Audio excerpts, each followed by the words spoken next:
여러분 어제 토요일에 교회에서 건강검진 행사가 있었는데요. 많은 분들이 협조해 주시고 또 어떤 분들은 작은 의심스러운 것들도 발견될 수도 있고 또 어떤 분들은 그나마 좀 걱정을 했는데 심각한 문제가 아닌 것 같아서 또 위로도 받고 그런 여러분들의 반응을 보고 또 기도하게 되고 그랬던 것 같습니다. 여러분 오늘 이 아침에는 육적인 건강 상태를 검증하는 것이 아니라 여러분의 영적 상태를, 여러분 영적 건강 상태는 어떤지 우리 선생님들을 만나면 질문을 하지 않습니까? 몸 상태가 어떤지 또 어디가 불편한지. 오늘 제가 질문을 한 가지 드리겠습니다. 여러분의 영적 건강 상태가 어떤지. 육적으로는 건강한데 안심인데 그것으로 만족할 것인지 아니면 이 질문을 받으시고 여러분의 영적 건강을 심히 우려하시고 오히려 더 걱정하시고 교회가 무슨 여러분의 건강이나 챙겨주는 기관이겠습니까? 이 짧은 인생 살아가는 거 조금 더 잘 살게 해주는 그 의료기관이겠습니까?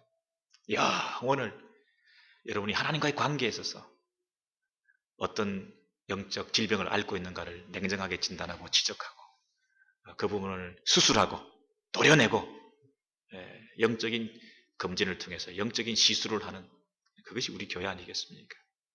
그런 면에서 제가 날카로운 질문을 하나 드릴 테니까 여러분께서 그 질문에 대답해 보시고 여러분의 영적 상태를 한번 점검해 보시면 좋겠습니다. 지금 만약 우리 주님 오신다면 오늘 내일 사이에 주님이 오셔서 종말이 임한다고 한다면 여러분께서 제일 먼저 무엇을 하시겠습니까?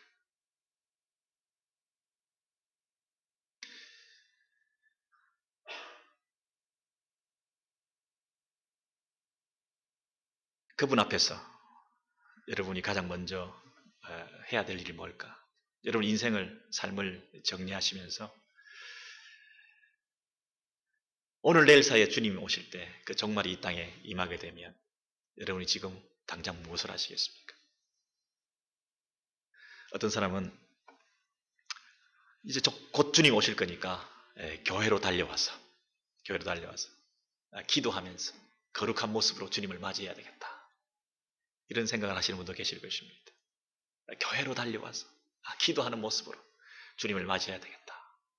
만사를 팽개쳐놓고 교회에 오는 게 좋겠다. 또 어떤 분들은 조그마한 재산이라도 있다면 그걸 다 정리해서 어차피 이 땅은 불타버리고 없어질 텐데 휴지 조각이 되고 말 그런 재산을 빨리 다 처분하고 정리해서 그것을 가지고 며칠간이라도 불쌍한 사람을 도와주고 구제하고 그동안 돌아보지 못했던 사람들에게 선대하고 이 물질을 다 나눠주겠다. 그것도 얼마나 귀한 일이겠습니까? 또 어떤 분들은 내가 선교적인 부담을 늘 가지고 살았는데 내가 선교지도 한번 못 가보고 예수님 곧 오시는데 내가 그분 앞에 면목이 없으니까 내가 선교지라도 빨리 한번 방문해보기 위해서 가까운 곳에 남미라도 빨리 내려가가지고 내가 선교 사역을 하루라도 뜨겁게 예수 복음 전하다가 내가 주님 오시면 주님을 맞겠다. 이렇게 말하는 사람도 있을 것입니다. 보통 이 사지선다형은 이 멀티플 초이스는 답이 네 번째 있는 경우가 많습니다. 지금 첫 번째, 두 번째, 세 번째도 참 귀한 답인데 정답은 4번인데요. 4번이 뭔지 아십니까? 이제 다 맞는 거지만 가장 적합한 것 사지선다형이지 않습니까? 4번은 이겁니다. 평소 하던 대로 하겠다. 평소 하던 대로 하겠다. 여러분 우리가 선교지 가는 것, 복음 전하는 것 중요하고요.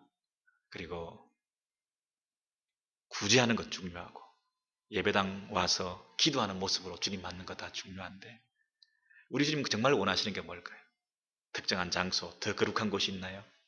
특정한 사업, 더 거룩한 사업이 있나요? 여러분 우리가 일상생활 속에서 하나님 앞에서 살아가는 그 매 순간의 삶 이것이 얼마나 귀하고 중요한지를 놓치기 때문에 우리는 자꾸만 더 거룩한 은밀한 비밀스러운 우리만의 장소, 더 거룩한 성소가 있는 것처럼 생각을 하고 일반 직장보다 목회를 한다거나 선교를 한다거나 하는 이 선교사역이나 목회사역이 더 거룩하고 귀한 일인 것처럼 생각을 하고 그냥 이 땅에서 장사하고 아이들 케어하고 배우자를 섬기고 부모님을 복려하고 직장에서 열심히 비즈니스하고 이런 것보다는 기도하다가 거룩하게 주님을 맞아야 되겠다. 여러분 어떤 분들은 말씀을 전하다가 설교하다가 찬송하다가 기도하다가 그렇게 주님 부르시면 가면 좋겠다. 그렇게 말씀하시는데 여러분 그분들의 심리 상태가 여러분 그러면 직장에서 일하고 커스텀을 만나고 그 영혼들을 섬겨주고 아이들 케어하고 와이셔츠를 다려주고 기저귀를 갈아주고 여러분 직장에서 사람들 섬기고 이거는 그러면 열등하다는 것입니까? 우리가 이 세상 살이를 하는 동안에 어떤 초월적인 것, 또 영적이라고 신령하다고 생각하는 이런 부분들에 대해서 더 마음이 가는 것이 사실입니다. 초월을 기대하고 어떤 기적을 늘 체험하기를 원해서 그 사람이 더 우월한 신앙을 가지고 더 하나님이 나를 사랑하시고 더 하나님이 더 크레딧을 주시고 이렇게 생각하는 경향들이 좀 많은 것 같습니다.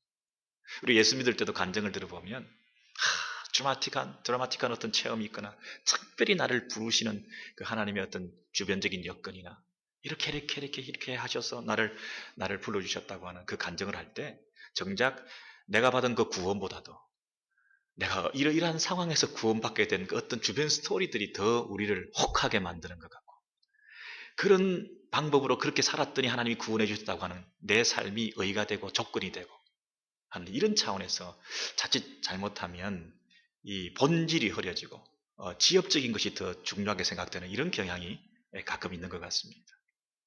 여러분 어린아이를 출산했습니다. 지난주에도 우리 미미자매가 애를 낳았는데 여러분 그 아이를 보면서 부모가 이제 자매들이 이렇게 만나면 참 그 얘기들이 많으시더라고요. 이 아이를 어떻게 낳았는지, 어떤 상황인지, 뭐 얼마나 고생했는지, 뭐 택시를 타고 가다가, 뭐 기도를 하다가, 뭐 너무 뭐 진통이 와가지고 어느 병원에 갔는데, 뭐 얘기들이 많아요. 남자들 군대 간 얘기보다 여자들 애 낳은 얘기가 더 막 얘기들이 많아요. 들어도 끝이 없는 그 자기 얘기들을 막 이렇게 하시는데요. 근데 정작 중요한 것은 더 큰 기적은 그 아이 아닙니까? 예?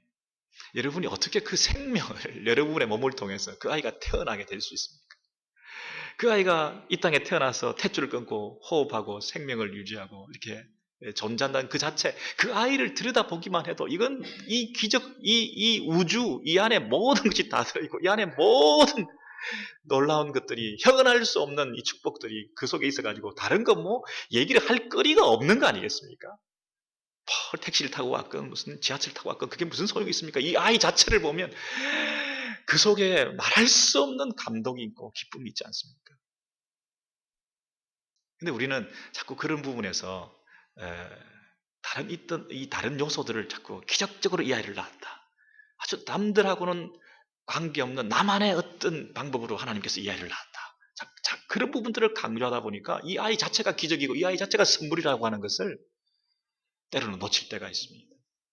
그 아이가 세상에 그 핏덩어리가 태어나서 세상에 글자를 깨우치고 학교를 보내놨더니 구구단을 줄줄 외워오고 여러분 기적 아닙니까?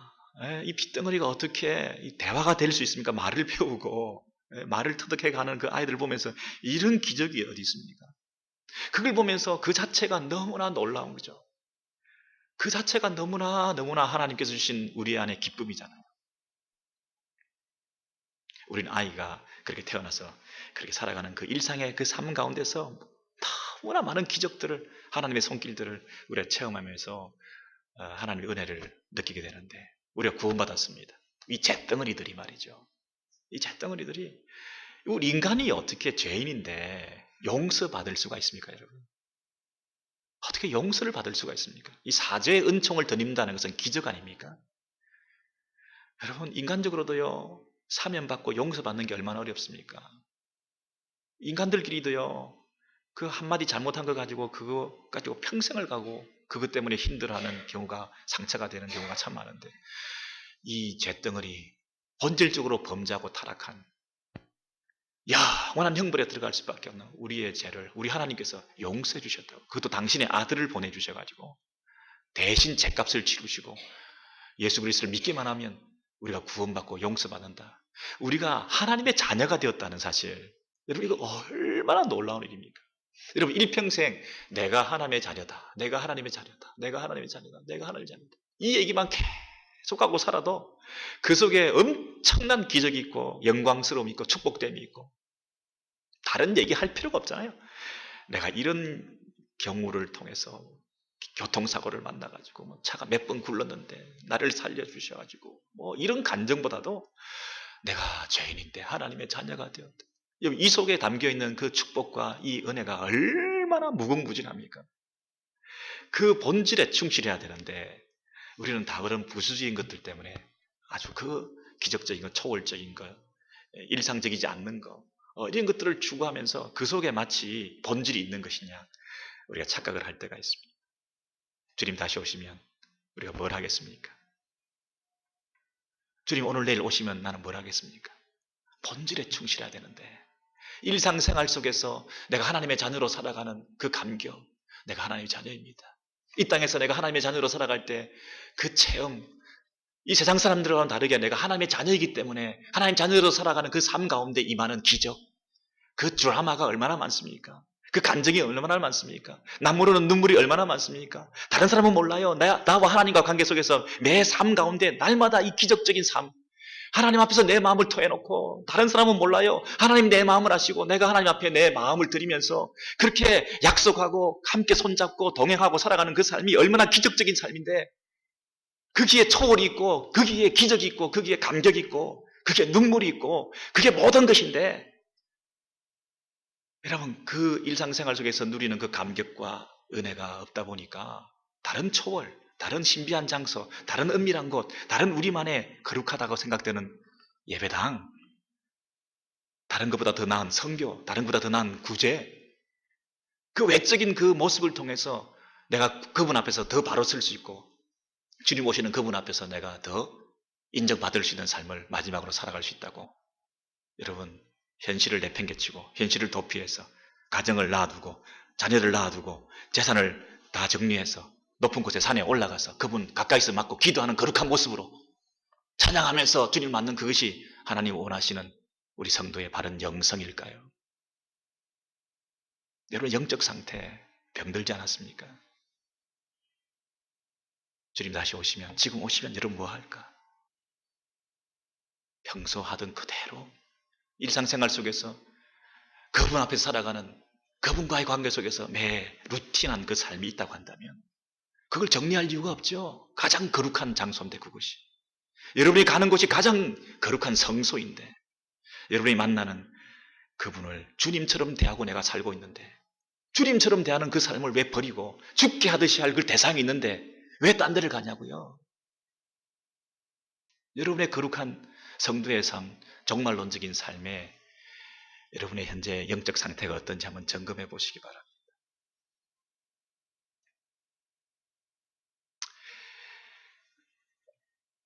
우리 천주교에서는 아주 그 신비한 기적이나 어떤 초월, 체험 이런 것들을 중요하게 생각하는 것 같아요. 뭐 그분들을 다 비난하는 건 아닌데, 예를 들면 성찬식을 거행하는데 그 주님이 흘리신 피를 상징하는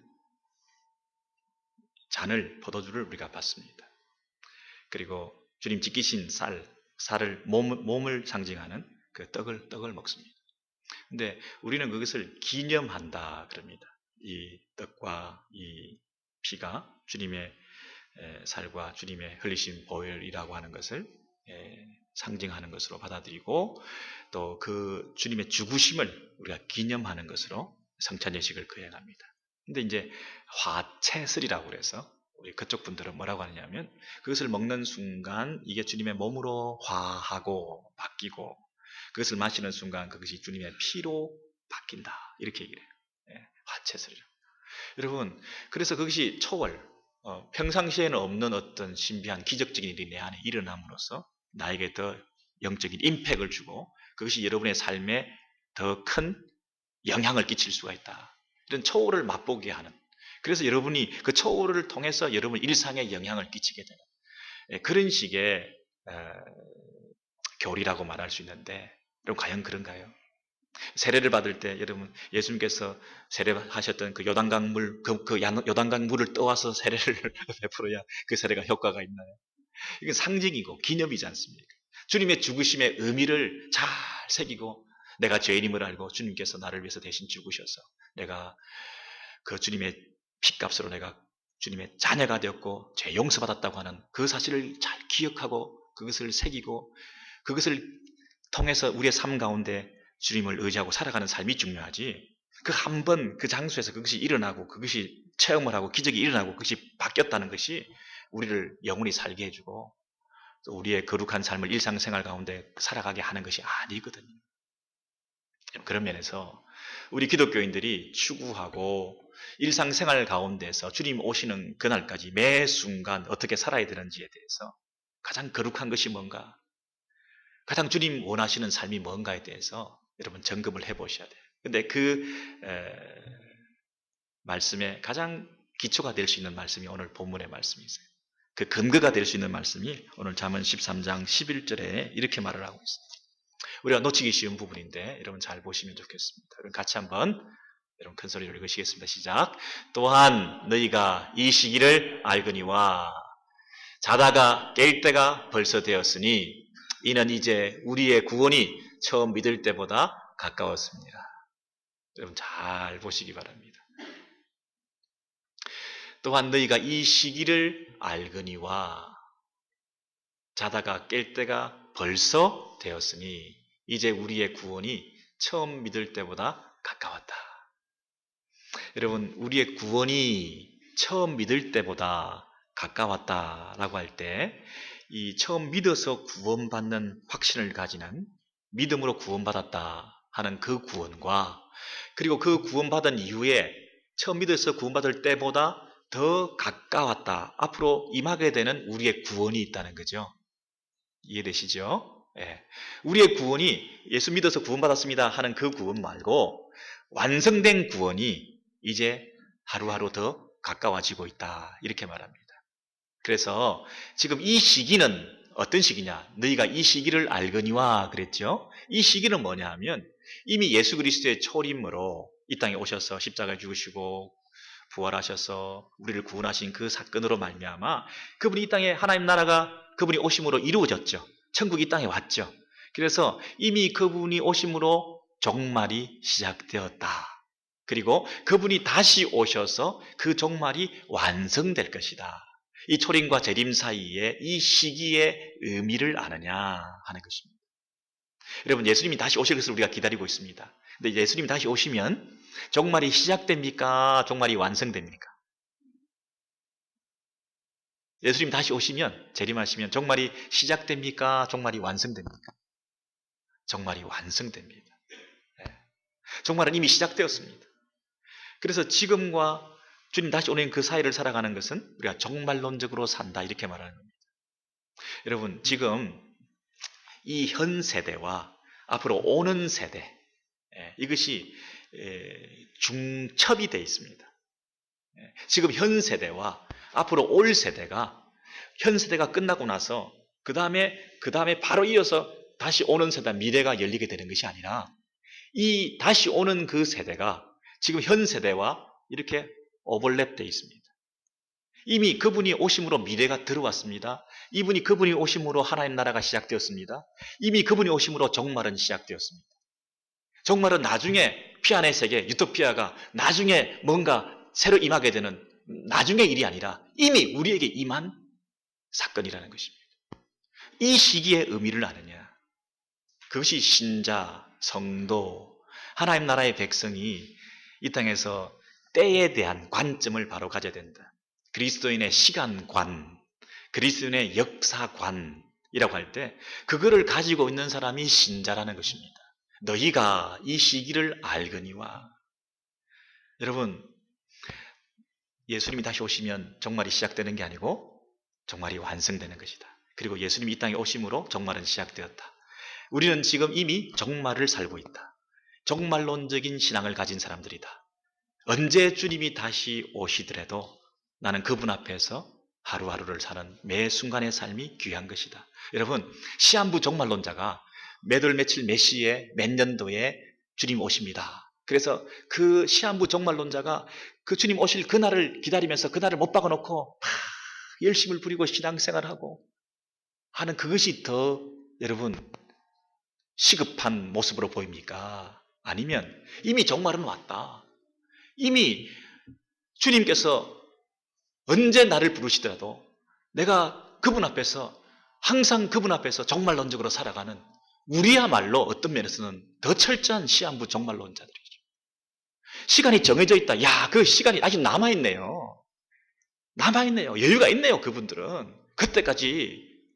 그럼 우리는 오늘 밤 바로 이 순간 이미 임한 종말을 살아가는 그런 종말론적인 삶을 사는 것입니다. 이 얼마나 큰 차이인지 모릅니다. 여러분. 얼마나 큰 차이인지 모릅니다. 종말 의식을 가지고 있느냐. 나중에 종말이 올 거다 하는 미래학자들이 말하는 그런 종말 말고 이미 예수 그리스도를 통해서 이미 이루어진 종말을 우리가 사느냐. 내가 바로 종말론자고 종말 의식 가운데 살아가는 말세의 성도다. 여러분, 그래서 여러분이 판단하고 여러분이 결정하고 여러분이 구매하고 여러분이 뭔가를 선택할 때에 어떤 기준에서 선택하느냐. 너희가 이 시기를 알거니와. 오늘 밤이라도 내가 주님 앞에 부름을 받는다면 내가 이 선택을 잘한 것인가. 주님이 나를 허락하신 이 생명의 기간 동안에 과연 이 일을 하라고, 이것을 축적하라고, 이것을 위해서 나를 부르셨을까? 더 시급하고 더 중요하고 더 아름다운 하나님이 나를 향하신 계획은 뭘까? 물질 사용과 자녀 교육과 신앙생활과 여러분의 직업 선택과 모든 면에서 여러분의 종말론적인 삶. 너희가 이 시기를 알거니와 자다가 깰 때가 벌써 되었으니, 이 말은 이미 벌써 이 천국이 이 땅에 임했다라는 뜻입니다. 여러분, 자명정 소리가 들립니다.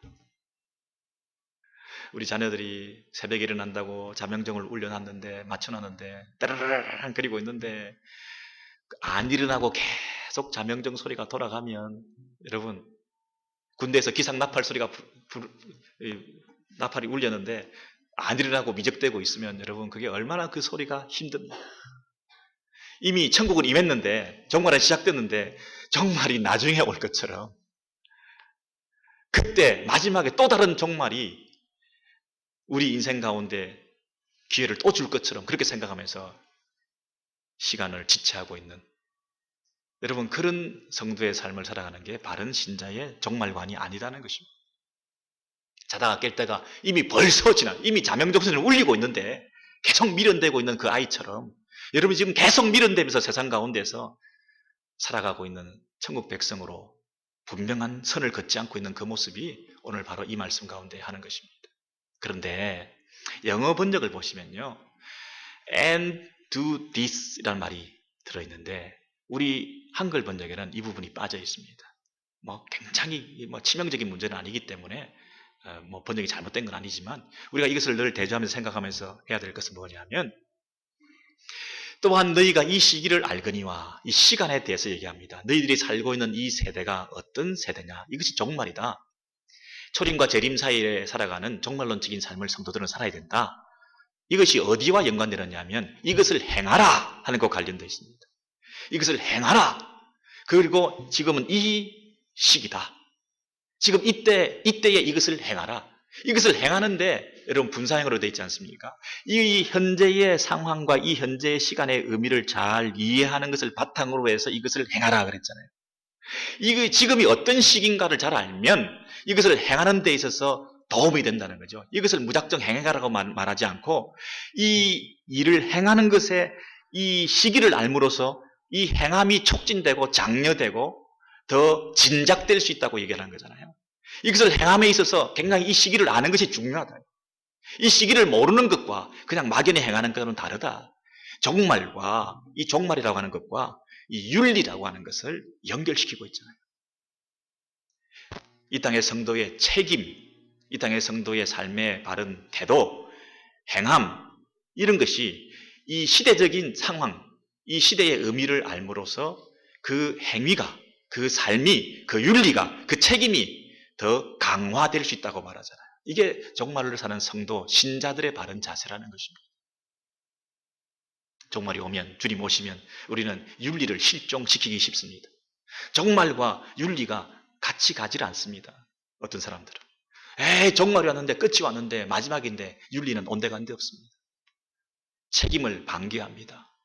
가정을 떠나고 재산을 정리하고 부부의 연을 끊고 자녀 교육도 소용이 없고 하나님 앞에 내가 바로 서야 되는데, 여러분 그렇게 될 가능성이 있잖아요. 책임을 회피하고 일상생활을 등지면서 현실을 도피하면서 종말을 지나간다, 이런 사람들이 많잖아요. 성경은 그런 가르침이 어디에도 없습니다. 종말이 있다 그러면 이것을 행하라. 여러분 이것이 뭡니까? 13장 11절에서 이것을 행하라, 그리고 지금 이 시기가 왔다 하는 것을 알고 이것을 행하라 그랬는데, 이것을 행하라는 게 뭡니까? 바로 11장, 13장 11절 그 위에 있는 부분들이잖아요. 이것을 지시대명사가 뭘 가르치고 있습니까? 13장 우리 8절에서 10절에 있는 내용을 잘 보시면 이렇게 되어 있습니다. 피차 사랑의 빛 외에는 아무에게든지 아무 빚도 지지 말라. 여러분 이게 누구죠? 사도 바울이 우리 성도들에게 사랑의 빛 외에는 아무에게든지 아무 빚도 지지 말라. 그 말은 뭡니까? 빚지지 말라는 그런 개념보다는 사랑의 빚을 피차에 지고 서로 선대하고 섬기고 사랑을 풍성하게 나누는 그런 이웃 사랑이 꼽히는, 그것이 바로 율법을 이루는 것이고, 남을 사랑하는 자가 율법을 다 이루는 것이고, 사랑은 이웃에게 악을 행하지 아니하는 것이고, 사랑이 율법의 완성이다. 그래서 하나님 앞에서 이웃에 대한 바른 태도는 뭐냐? 철저하게 최선을 다해서 섬기고 사랑하는 것이다. 원수도 이웃도 우리가 사랑하는 이 사랑의 실천, 이것을 최선을 다해서 끝날까지 다 해야 한다. 여러분 그렇게 말합니다. 이것을 행하라, 이것을 행하라. 이웃을 사랑하라. 아무에게든지 아무 빚도 지지 말고, 사랑의 빚 외에는 아무 빚도 지지 마라. 이 얘기는 빚지지 말라 이런 차원이 아니라 사랑의 빚을 지고 피차에 서로 더 깊이 사랑하라, 이 얘기 아닙니까?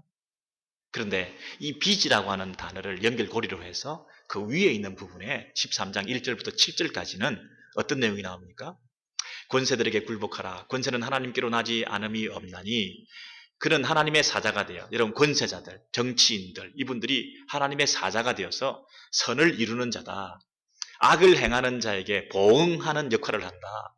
그러므로 저희가 하나님의 일꾼이 되었다. 여러분 목사님이나 장로님이나 이런 분만, 집사님들이만 하나님의 일꾼이 아니라 이 정치인들, 불신자도 하나님께서 일반 은총 가운데 정부, 국가를 통해서 하나님이 세우신 일꾼이라 이렇게 얘기를 하고 있죠. 그들도 하나님이 세운 일꾼이다. 그래서 바로 이 일에 항상 힘쓰느니라. 여러분 그런데 정부나 국가나 권력이나 이 세상에 허락하신 그 기관들도 신적인 기관이다. 이 교회만 신적인 기관이 아니라 하나님께서 허락하신 기관이다라는 면에서, 넓은 의미에서 국가도 신적인 기관이다. 그래서 그 사람들을 세워서 뭘 하느냐? 악을 징벌하고 선을 권하고, 뭐라고 했습니까? 하나님의 사자가 되어 선을 이루는 자다. 그리고 악을 행하는 자에게 보응하는 자다. 권선징악입니다. 선을 장려하고 악을 징계하고, 그래서 이 땅에 최소한의 치안과 질서와 평화의 상태가 유지되게 해주셔서 그 공권력을 통해서 이 세상 정부가 해야 될 일은 이 땅의 교회를 보호하고 복음과 하나님 나라가 확장되는 일에 최소한의 기본적인 유지를, 무정부 상태를 극복해서 하나님의 나라가 이 땅에서 편만하게 진행되어지는 기초적인 이런 일들을 할 수 있도록 정부기관을 세웠다는 것입니다. 그래서 그 정부가 해야 될 일이 마땅히 있기 때문에 그 정부가 유지되고 존재하기 위해서 필요한 세금이 있지 않냐. 그러므로 너희들은, 성도들은 세금을 내라. 그 얘기를 하는 것입니다. 우리는 뭐 이제 예수 믿게 되어서 교회에 속하게 되었으니까 교회 일만 열심히 하고 선교 헌금만 열심히 하는 것이 옳고 어떻게든지 뭐 세금을 안 내가지고 이 선교하는 쪽으로 써야 된다. 이런 이분법적인 삶을 사는 게 아니라 네가 성도냐, 네가 교회냐, 그러면 정부와 국가와의 관계 속에서도 네가 충실한 그 나라의 백성됨의 의무를 다해라. 그 중에 한 가지 중요한 예가 뭐냐면 텍스를 내는 거라는 겁니다. 그 텍스가 종류가 한두 가지겠습니까? 예. 뭐 물건을 사도 무슨 뭐 이 음식을 먹어도 뭐 이걸 뭘 해도 다 세금이 지방에도 붙고 수도에도 붙고 중앙에도 붙고 여러분 국세도 받고 조세도 받고 공세도 받고 그 종류가 얼마나 많겠습니까? 그 세금을 내는 자들에게 받는 자들에게 다 바쳐라. 그러니까 이 말은 뭐냐면 모든 의무를 다 하라는 것입니다. 힘에 지나도록 네가 해야 될 사명을 다 감당하라. 그리고 국가에 대한 이런 빚을 지지 않아야 되는 것을 이웃 사랑의 빚을 우리가 계속 지지 말고 계속 갚아야 되는 거 연결시켜서 이 대사회적인 대이웃과의 관계, 대정부과의 관계 속에서 성도는 그 책임과 그 사명을 무한히 최선을 다해서 다 감당해라. 감당해라. 그리고 그 일을 행하는데 네가 종말을 살고 있다는 생각을 하고 그 일을 행하라. 이렇게 13장 1절에서 7절, 7절에서 8절에서 10절, 그리고 11절로 이렇게 연결되어 있는 것입니다. 11절에 뭐라고 되어 있다고요? 이것을 행하라. 앞에 있는 이 부분, 이웃을 섬기고 최선을 다해서 사랑하고 심지어 원수와 정부에 대해서도 네 사명을 끝까지 감당해라.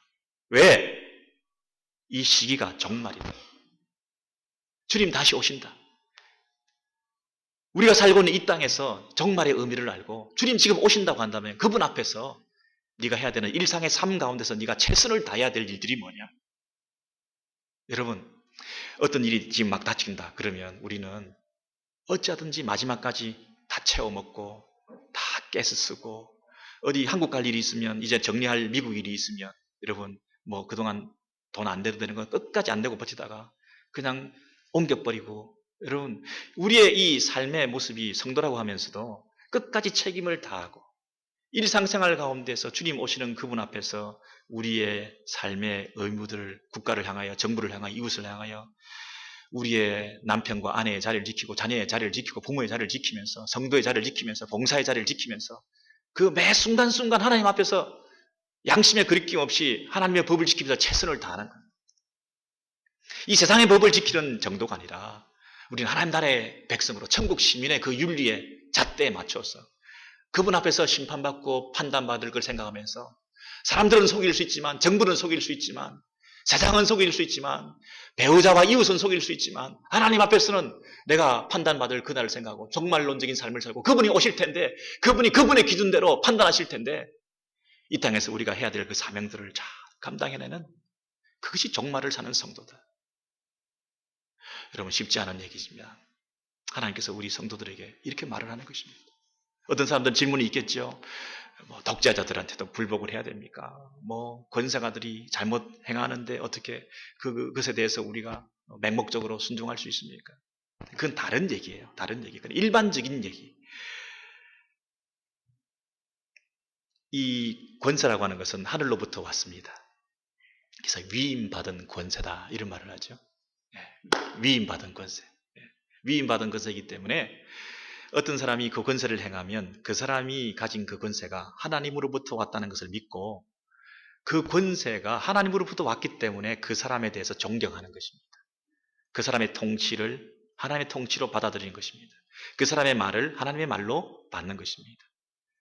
그 사람이 아니라 그 사람이 가진 권위는 하나님으로부터 왔기 때문에 그 사람을 통해서 행사하시는 그 권위를 우리가 하나님의 것으로 인정하고 받아들이는 것입니다. 그런데 또 반면에 그 통치자와 그 권위를 가진 사람은 자기의 권위와 자기의 권력을 가지고 통치하고 다스리는 게 아니라 본인도 누구로부터 그 권위를 받았습니까? 위임받았습니다. 내 권위가 아니라 하나님으로부터 왔다. 그래서 하나님으로부터 받은 그 권세를 내가 잘 행사했느냐. 그것은 하나님 앞에서 판단받아야 될 부분입니다.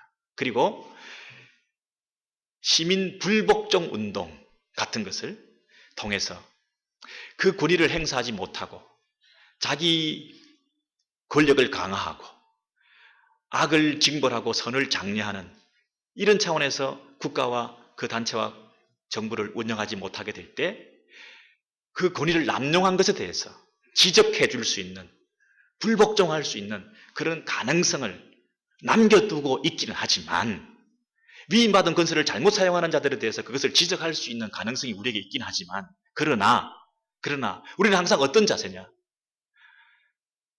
하나님으로부터 모든 받은 그 권세에 대해서 인정하는 자세를 가지고 최선을 다해서 순종하고 복종하고 우리의 의무를 다하는 것은 또 우리 쪽에서 해야 될 사명이라는 것입니다. 남편이 못하고 잘못하고 있는 부분들이 있지만 그 남편의 권위, 부모가 가지고 있는 그 권위, 교회 머리 대신 예수 그리스도를 통해서 이 땅에 이 교회에 주신 권위, 교회 안에 직분자로 지도자로 세워주신 사랑하는 목사님, 장로님, 우리 직분자들이 가지고 있는 그 권위에 대해서 여러분이 못마땅하고 여러분이 비교해서 볼 때 내심 불만족스러운 부분들이 혹시 직분자들 가운데 있다 할지라도 우리 직분자 안수 집사님 세우고 권사님 세우고 장로님 세우고 하는 그 모든 영역 속에서 하나님이 그 일을 하시고 있다고 그것을 남용하고 잘못 쓰고 오용해서 그 위임받은 권세를 마치 자기 것인 양 다른 사람에게 피해를 주는 그런 면에서 그 부분들에 대해서 하나님께서 지적하시고 우리가 그 부분에 대해서 얘기를 할 수 있겠지만 그러나 기본적인 우리의 자세는 하나님께서 주신 그 권세를 가진 자들에 대한 우리의 의무를 신실하게 끝까지 감당하는 것. 여러분 정말입니다. 주님 다시 오십니다. 오늘 내일 사이에 주님 다시 오시면 여러분 뭐 하시겠습니까? 여러분의 남편, 여러분의 부모, 여러분의 직장 상사, 심지어 불신자라 할지라도 이 세상과 이웃과 원수라 할지라도 여러분이 내야 될 텍스가 있다면 주님 내일 오신다 하더라도 오늘 다 정리하고 내릴 수 있는 이런 기본적인 성도의 자세를 가지는 것이 이 말세를 사는 성도가 마땅히 해야 될 일이라는 것입니다. And do this. 이것을 행하라. Understanding. 이 상황, 이 종말, 이 세상을 이해할 때 이 시기가, 이 세대가, 이 현재 시간이 어떤 의미가 있는가를 우리가 알 때 나중에 오는 종말이 아니라 이미 임한 종말이라는 생각을 가지고 이 현 세대를 살아가는 오는 세대와 함께 살아가는 천국 백성으로서 천국 시민의 윤리를 가지고 우리가 어떻게 살 것인가. 여러분 이것이 우리 성도들이 마땅히 살아가야 될 태도라고 말을 하는데 이것을 너무 구체적으로 마지막으로 우리 12절에서 이렇게 말을 하고 있습니다. 12절에서 14절의 내용을 보시면 밤이 깊고 낮이 가까웠으니 여러분 마지막이니까 힘을 내서 같이 한번 읽으시겠습니다. 시작. 밤이 깊고 낮이 가까웠으니 우리가 어두움의 일을 벗고 빛의 갑옷을 입자. 낮에와 같이 단정히 행하고 방탕과 술 취하지 말며 음락과 호색하지 말며 쟁투와 시기하지 말고 오직 주 예수 그리스도로 옷 입고 육신의 일을 도모하지 말라. 여러분 이 말씀 꼭 기억하셨으면 좋겠습니다. 이런 성 어거스틴이라는 사람이 방탕한 사람이었습니다. 그런데 어머니의 기도로 예수 믿게 되고 돌아오게 되었는데 돌아오게 되고 난 다음에도 계속해서 그 옛날 가지고 있는 죄의 본성에 사로잡혀서 이 땅에서 하나님 나라의 백성으로 사는 것이 잘 적응이 되지 않고 훈련되지 않고 잘 깨달아지지 않아서 굉장히 스트럭을 했던 사람입니다. 이 땅에 두 도성이 있는데 이 땅에 천국이 임했는데 이 하나님 나라가 임했는데 이 세상 나라 가운데서 천국 백성으로 살아가는 그 삶의 그 의미를 파가지 못해서 교회는 다니고 예수를 믿었는데 여전히 남아있는 죄의 본성들을 어떻게 해결할 것인가 굉장히 고민하다가 바로 이 말씀입니다. 역사적인 말씀입니다.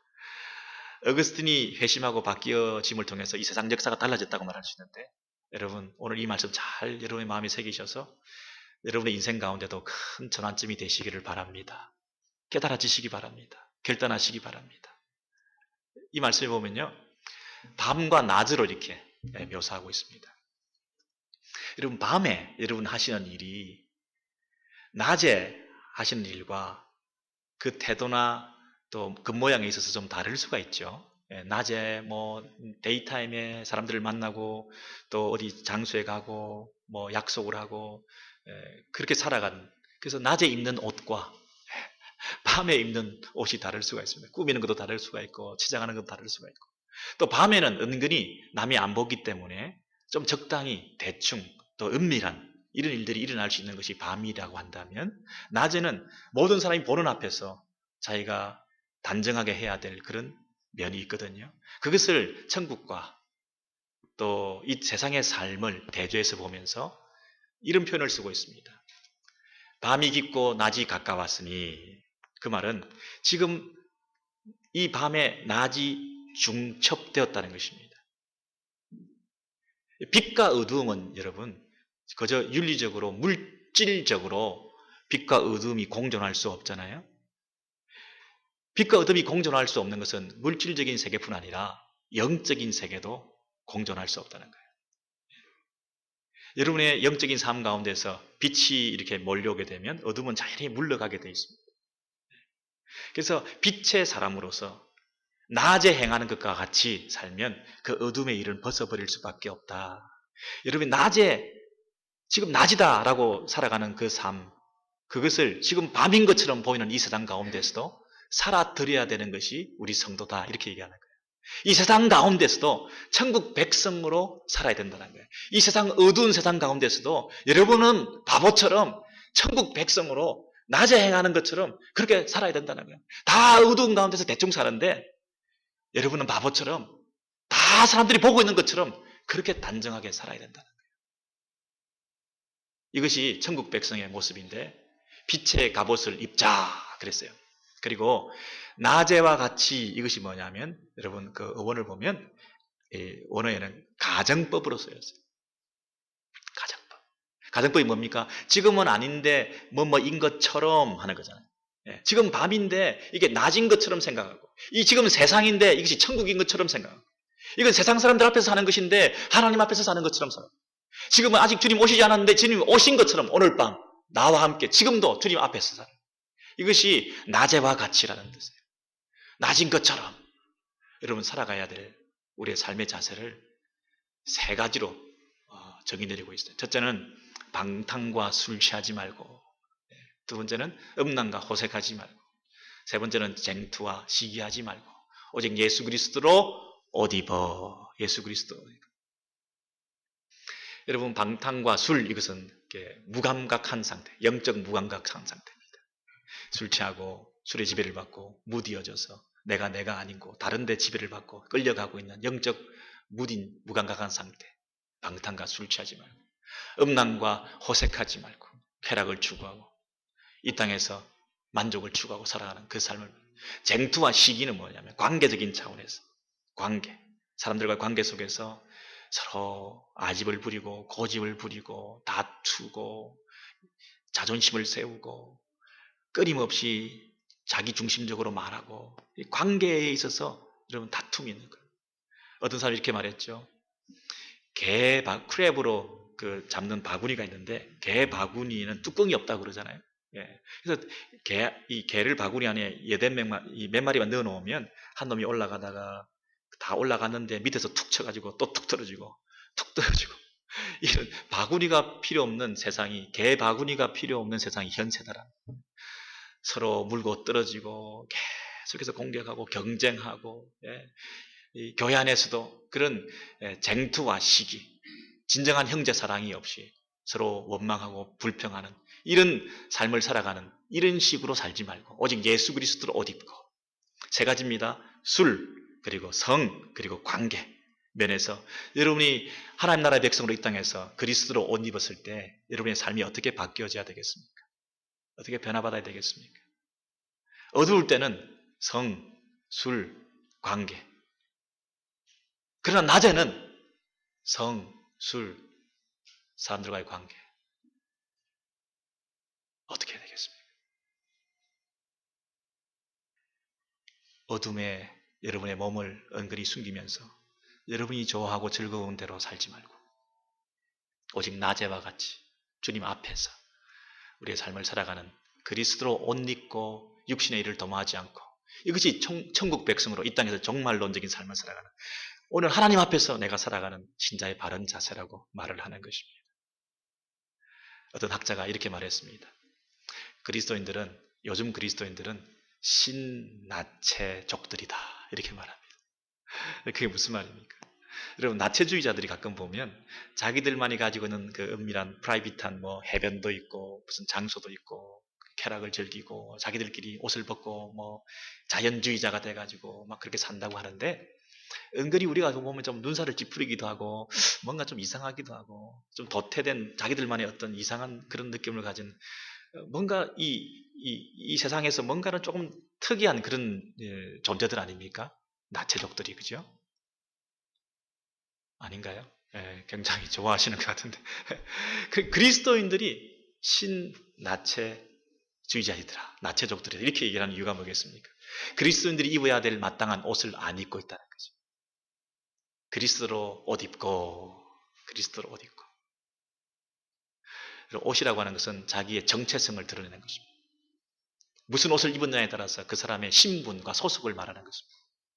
예수 그리스도로 옷 입은 사람이 그리스도인들인데, 우리는 그 그리스도 옷 입는 것을 다 벗어던지고, 예수 믿는다고 예수 믿고 난 다음에 예수 믿는 사람으로서 이 땅에서 살아가는 그 삶을 다 책임을 던져버리고, 예수 믿는다고 하는 사람들이 그리스도 옷 입지 않고 여전히 내 본성대로, 내 쾌락대로, 내 욕망대로, 내 본성대로 세상 가운데서 자기 욕심을 드러내고 내 본 모습을 그대로 표현하면서 그리스도로 옷 입고 포장해서 낮에 있는 것처럼 그렇게 단정히 행해야 될 우리 성도들이 신나체족들이 돼가지고 그 수치스러운 줄 모르고 벌거벗은 줄 모르고 더러운 줄 모르고 그 본 모습 그대로 세상적으로 쾌락적으로 자기 본성대로 그렇게 살아가는 그런 모습을 지적한 그 따가운 지적을 우리가 받으면서, 여러분, 이 땅에서 우리 성도들이